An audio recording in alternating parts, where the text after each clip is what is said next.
today. I do too. So let's go on. So here, let's move on to this. And, we've all had these discussions, and I know we disagreed on the Chauvin trial. A lot of Americans did. But I think here's something that we can agree upon. This was a trial that took place in the public, right? This was not justice in the sense that you had jurors who were intimidated, jurors who were terrified, and jurors who thought that they could use their position as a juror, supposed to be impartial, to try and affect social change as opposed to being concerned with justice. Where does this come from? Brandon Mitchell, one of them, said on an April 27th podcast titled Get Up, Mornings with Erica Campbell. I already hit it. He said that people should join juries. That's not how it works. That's not how it works. You don't just join juries. I volunteer. You're called. No. You don't just go like, I would like to volunteer. Right. I would like to be dumb enough to not be able to get out of jury duty. Yeah. Especially that trial. I'd be like, I'm so racist. Can I go? He's totally guilty. Yeah. Just viciously racist. I walk in and go, I can't decide. I'm glad it's this trial because first I thought I might have to issue some kind of a ruling on an Asian.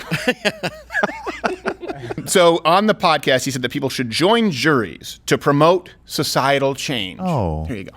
We were talking to Brandon Mitchell. He was juror number 52 in the Derek Chauvin murder trial. Brandon, before we wrap, many people don't like jury duty and probably wouldn't respond to the letter that you get in the mail. So what message would you leave to those about saying yes to jury duty? I mean, it's important. If we want to see some change, we want to see some things going differently, we got to get out there and get into these avenues and get in these rooms to try to spark some change.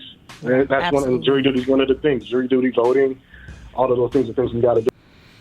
What do you Well, that'll just be used for a mistrial. You would think so. Am I wrong? I think he just get in these rooms. He just said get in. All right, we need to deliberate on the. Who is it?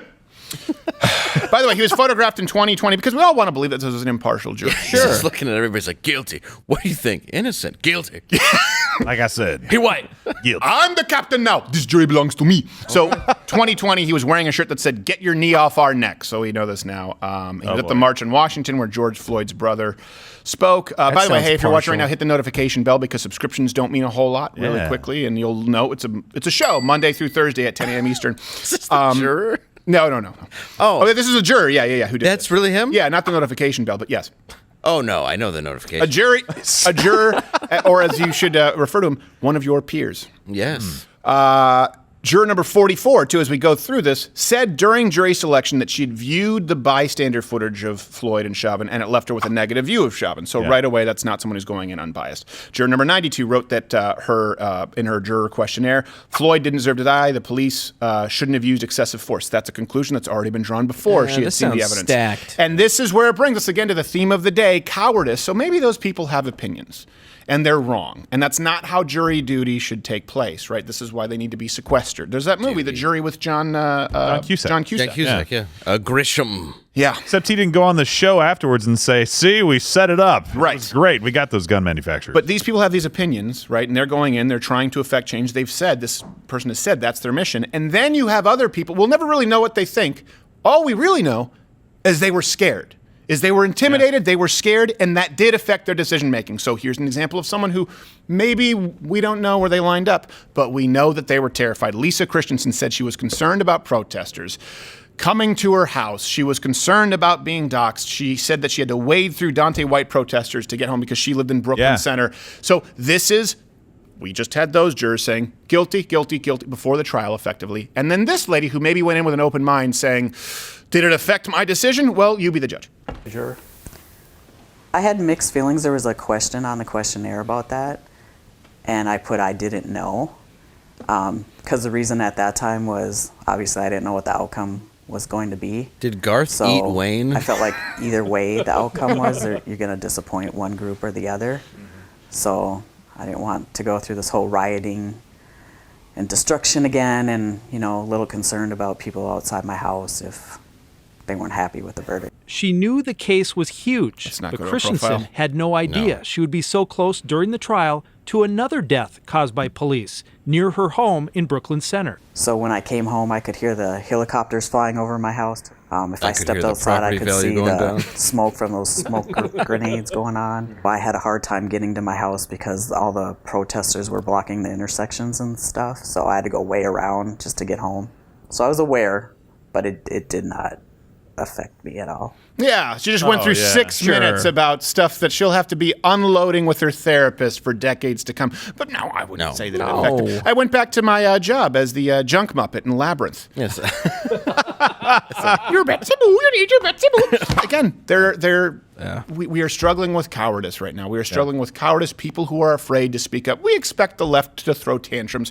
We expect, unfortunately, this is a sad state of affairs, the riots and the burning down and the lies from the media.